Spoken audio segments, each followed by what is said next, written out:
শুভ সন্ধ্যা বন্ধুরা,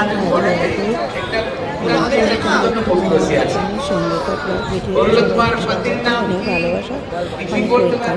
ছোট্ট একটা ভিডিও বানিয়েছি বেশিক্ষণ তো হচ্ছে আমি বেরিয়েছি পরিক্রমা করতে, আর পরিক্রমা করতে করতে আমরা চলে এসেছি নবদ্বীপ কেশবজির মঠে, যেটা হচ্ছে লাল মঠ।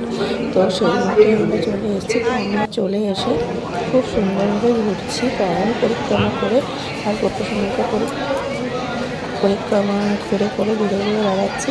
তার সাথে সাথে গোপসঙ্গিকা সবাই আদর করছে।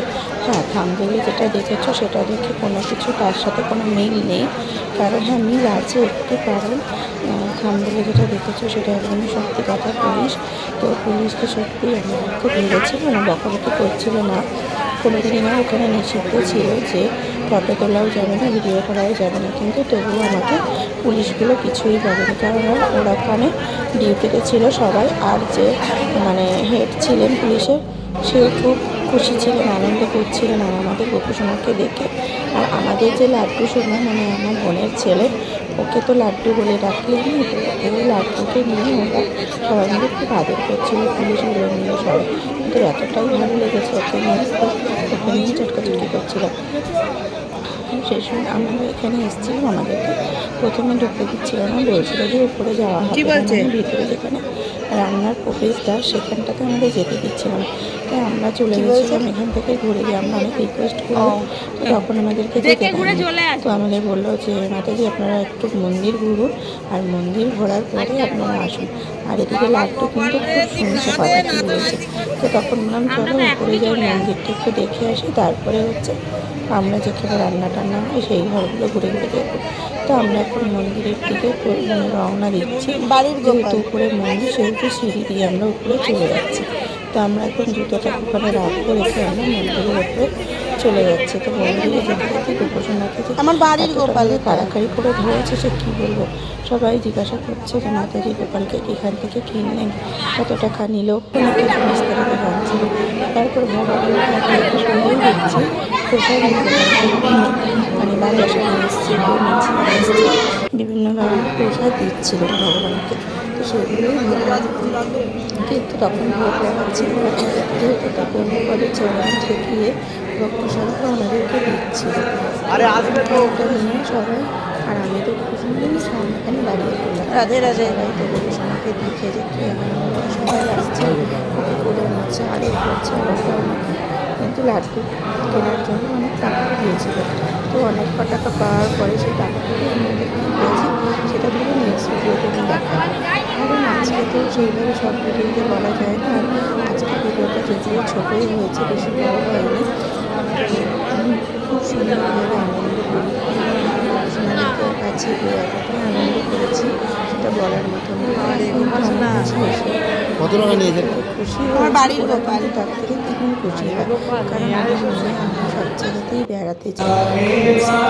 তো কাজ চলছে না আমরা, তো যখন মন্দিরে এত ভক্ত সমাগম সেখানে, আর প্রচুর ভক্তরাও ছিল। মন দিয়ে দেখো, আমরা কিন্তু নবদ্বীপে থাকি, কিন্তু আমরা নবদ্বীপে কখনো পরিক্রমা বা কিছু শুনতে চাই না। তাহলে যতটা মনে করতে পারি না, কিছুতেই পারি না, কারণ যতটা মনে করতে বাইরের দূর দূরান্ত থেকে ভক্তবৃন্দ আসে, কারণ ওরা এতটা দূর দূরান্ত থেকে এসে পরিক্রমা করে।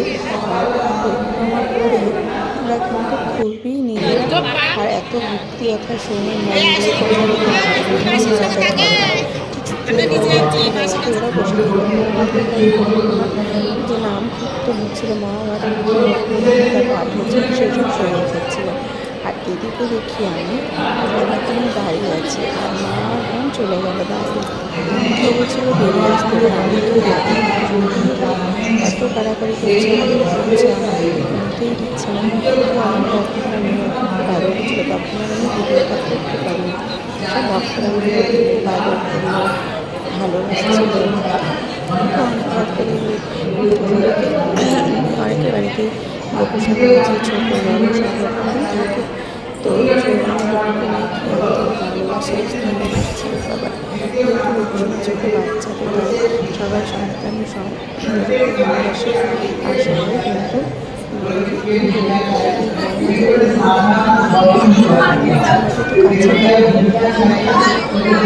আমরা যাওয়া আসা করি, কিন্তু এই পরিক্রমার সময় কত দূর দূরান্ত থেকে প্রচুর ভক্তবৃন্দ আসে। তো আমাদের হয়ে গেছিলো ওখানে মন্দিরে তারপর তো আমরা চলে এসেছিলাম নিচে, যেখানে ভোগ প্রসাদ আর কি সবার জন্য তৈরি করছিল, সেখানে ভোগের আয়োজন করছে। তা আমি জিজ্ঞাসা করলাম যে খুব আমি কি ভিতরে যাবো, আমাকে অনুমতি দিয়েছিলেন। তো রিকোয়েস্ট করছিলাম ভিডিওগুলো শুনতে পাবে, কারণ এখন তাদের কাছে অনুমতি না নিয়ে তোমরা যেতে পারো। যেহেতু আমার কাছে গোপাল ছিল সেহেতু আমাকে আর না করলো না, বলে ঠিক আছে আসো, কিন্তু আমি আর গোপালকে নিয়ে ভিতরে যেতে পারিনি। তো তোমাদের দাদাভাইকেই পাঠিয়েছিলাম। আর এত প্রসাদের আয়োজন করেছে, সব ভক্তদেরকে প্রসাদ দেবে। হ্যাঁ, তবে বাইরের ভক্তদেরকেও দেবে, কিন্তু যারা পরিক্রমায় এসেছেন তাদেরকে প্রসাদ দেওয়ার পরে বাইরের ভক্তদের প্রসাদ দেওয়া হয়। কারণ অনেক ভক্তরাই তো এখানে থাকেন, তো সেই ভক্তদের প্রসাদ না দেওয়া হলে তো অন্য বাইরেদের প্রসাদ দেওয়া যায় না। প্রচুর পরিমাণে প্রসাদ করেছিলেন, তো অনেক রকমের প্রসাদের আয়োজন থাকে। আর সবাই সুন্দরভাবে এখানে দেখো কত বড় বড় কড়াই রান্না হয়, আর কত বড় বড় গামলা ডেকচিতে প্রসাদগুলো রয়েছে। দেখতেও খুব ভালো লাগছিল, কারণ প্রসাদগুলো দেখে মন প্রাণ ভরে গেছে। খেতে যতটা না ভালো লাগে, কিন্তু দেখতে ততটা ভালো লাগে। কারণ প্রসাদ আমি মনে করি যে আমি যদি সেবা নাও নিতে পারি তাতে আমার দুঃখ হয় না, কিন্তু অন্যরা যদি সেবা নেয় সেটা দেখার পরে দু চোখ জুড়িয়ে যায়। তারপর এখানে হচ্ছিল যেমন কিছু একটা রান্না, তো আমি যদিও ভিতরে ঢুকিনি তাই জন্য আমি বলতে পারবো না, কারণ সব পরিষ্কার করছে। আর এই যখন পরিক্রমা শেষ হয়ে যাবে তখন এটা ছিল হচ্ছে রংদোলের আগের দিন। যেদিন রংদোল ছিল তার আগের দিন আমরা পরিক্রমায় গেছিলাম। তো পরিক্রমা করে মন্দির পুরোটা ঘুরে নবদ্বীপে অনেক মন্দিরেই গেছি। তো আজকে তো এই মন্দিরটাতে ঘোরাঘুরি করলাম, পরিক্রমা দেখলাম, পরিক্রমা করলাম, তো ভালোই লাগলো। কিন্তু একটা কথা আমি বলবো সবাইকে, যে সবাই কিন্তু দেখো এখানে দেখো কত মানে নিচের মধ্যে দেখো হচ্ছে, সেখান থেকে আমি সব কিন্তু এগুলো তুলে নিয়ে আসছি উপরে। এটা আমি বুঝতে পারিনি, কারণ আমি ভিডিও দেখছি বলে এখন, যেহেতু পরে আমি ভয়েসটা দিয়েছি সেটা। আর একজন ভক্ত আমার বাইরে, যখন আমি এই ভিডিওটা তোমাদের দাদাভাই করছিল তখন আমি ভিতরে ছিলাম।